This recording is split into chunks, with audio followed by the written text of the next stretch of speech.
Hello everyone, welcome to Malleus Gaming. I'm your host Malleus, and today in Total Tactics I'll be discussing the legendary 8 Gates formation, which was famously attributed to the ancient Chinese strategist and statesman Zhuge Liang in Luo Guanzhang's novel, Romance of the Three Kingdoms. I'll be going over the background of this formation, as well as the underlying tactics behind it, and then demonstrating its use with a Cathayan force against an overwhelming tide of greenskin cavalry.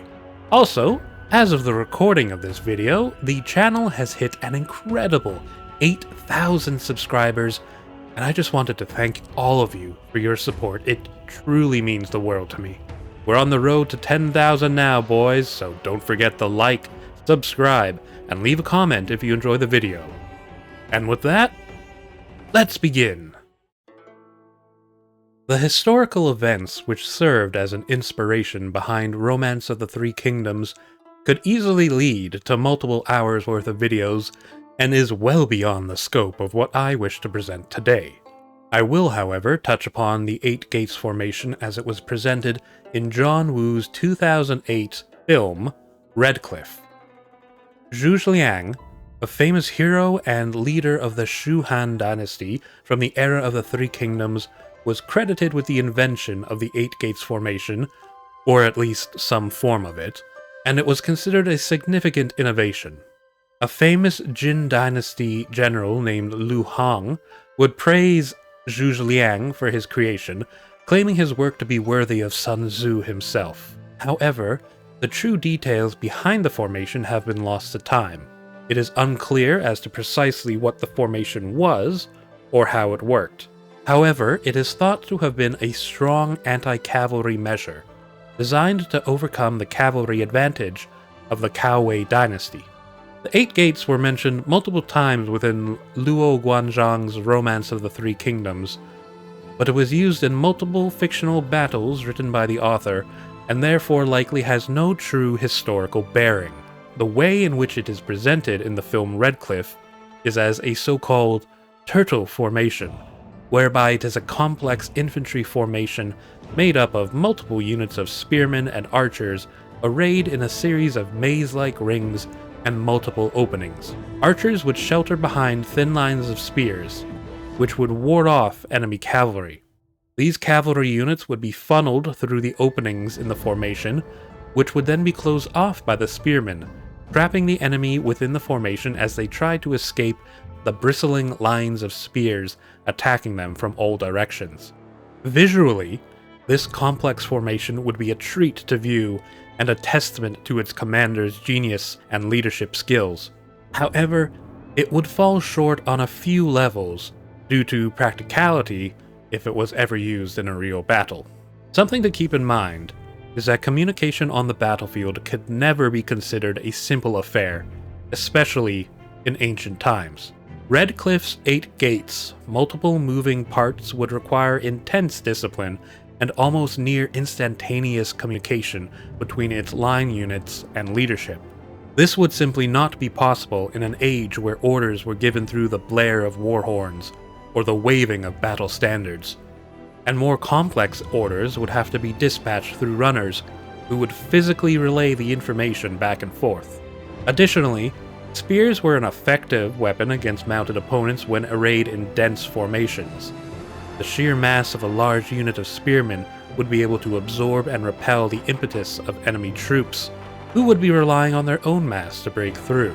The thin lines of spears presented in Redcliffe would be next to useless against an oncoming cavalry charge.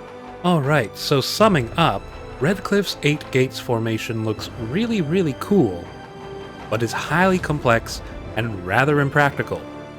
Honestly, this is right up my alley. It's time to bring my own version of this formation to the battlefields of the Warhammer world. In order to truly capture the epic scope of the 8 Gates formation, I opted to toggle large armies for this battle, with an army fund of 24,000 gold.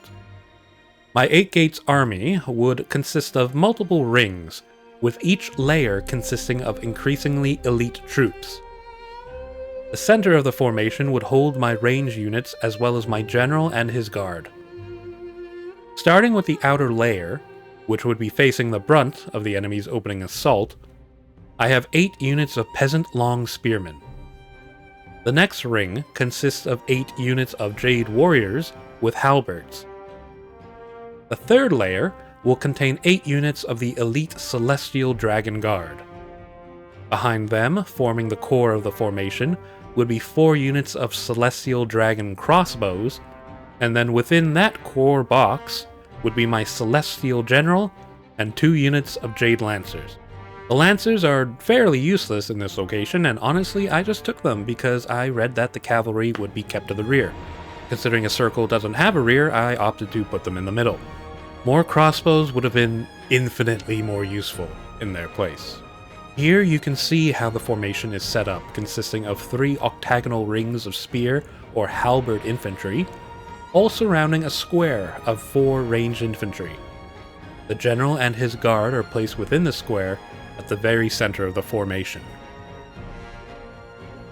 As for the greenskins, well, we've got 40 units of cavalry who are going to be charging my poor soldiers. We've got an orc warboss on a boar, 8 units of orc boar boy biguns, 8 units of orc boar boys, 6 units of night goblin squig hoppers, 9 units of forest goblin spider riders, and then 8 units of goblin wolf riders. This green tide's gotta go fast. Let's see how they fare. Alright, well here we are. I've advanced this a little bit further because we didn't need to see all the orcs advancing towards us. We've got some outriders attacking our left flank of the circle. You can see the crossbows are starting to open fire on all sides. And here comes some Night Goblin Squig Hoppers charging in on the left flank, straight into our peasant spear wall. Good lord, look at them all. Here comes some Goblin Wolf Riders as well. I see some Orc Boar Riders at the fore. And on the far side, oh, there's some more Orc Boar Riders charging in. Here we go. We are being engaged on all sides almost. The rear still seems to be mainly clear, but... oh geez, there are so many orcs. It's a literal green tide, like waves crashing against the stone fortress that is the 8 Gates formation. As you can see, the peasant spears are taking quite the pounding. Here we got some close-up shots. The peasants are being pushed back, and the Jade Warriors in the second ring are actually being engaged. Actually, the Celestial Dragon Guard are doing some fighting as well. Here comes some Boar Boys charging in on these sides, but knocking some peasants flying. But not being able to get a proper flank charge. Some more Spider Riders charging in. It's interesting to see that the front line is getting pushed back. Also interesting is that while I can't move the units around to get the orcs to come in on the gaps, when they charge in, individual models are going through the gaps and engaging the units further in. However, since they're individual models, they're getting killed pretty easily by the Jade Warriors and Dragon Guard.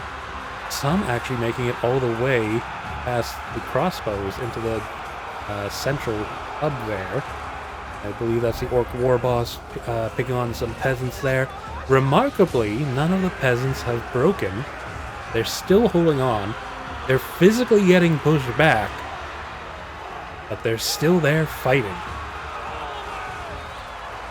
Another charge coming in. Orc Boar Boy Biguns.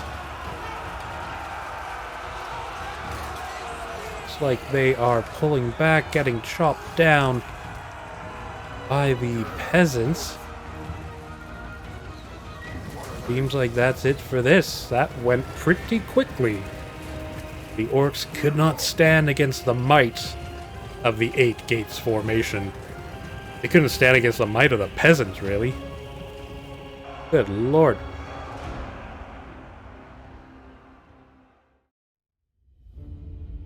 A grand victory for Grand Cathay. Taking a look at the casualties, the Cathayans lost 381 of their 2,611 troops, or about 14.6% of their army. Almost all of those casualties were from the peasant longspears, who are expendable troops, but held out remarkably well. It pretty much felt like I didn't need any of the other units. The peasants held out against the entire orc horde, and not one of their units broke. Am I thinking peasant doomstack? Maybe so. While it's impossible to maneuver the units around for the orcs to get diverted through their gaps in the formation, I was amazed to see something of the sort still occurring. Individual orcs and goblins within the units would fit through the gaps, and the warriors of the inner rings would be able to easily eliminate these isolated models. Speaking of eliminating greenskins, the orcs and goblins lost 1,283 of their 1,876 troops, or 68.4% of their army. Admittedly, I wasn't going for a super potent army, more of a thematic one, but I was still expecting them to at least break through the peasants. Consider me pleasantly surprised. So while this 8 gates formation worked well in this battle, it has some very obvious drawbacks. First off, it's annoyingly complicated to set up. Secondly, it is slow to maneuver due to how rigid it has to be. As you saw in the battle, I didn't even bother to move it around, and the cavalry units within did absolutely nothing the whole battle because they couldn't. Thirdly, and perhaps the most glaring weakness, is that this formation is extremely vulnerable to artillery and other area of effect attacks, perhaps even more so than my usual arrangements. Lastly, this grand formation was dependent on having more than the standard 20 units, and so it would be rare to fight this way in a campaign. I will be looking more into this to try and adapt it for a more typically sized force, as well as hopefully determine some ways to mitigate its weaknesses. If you guys have any suggestions, please let me know in the comments, as I'm more than open to any tips you may have. Thanks for watching, guys. If you enjoyed this video and would like to see more, feel free to leave me a like, comment, and subscribe, as it will really help get my channel out there in that demon-infested realm known as YouTube. If you have any questions, or if there's something in particular you'd like to see covered, please let me know in the comments. I hope you all have a great day, and I'll see you in the next one. Bye!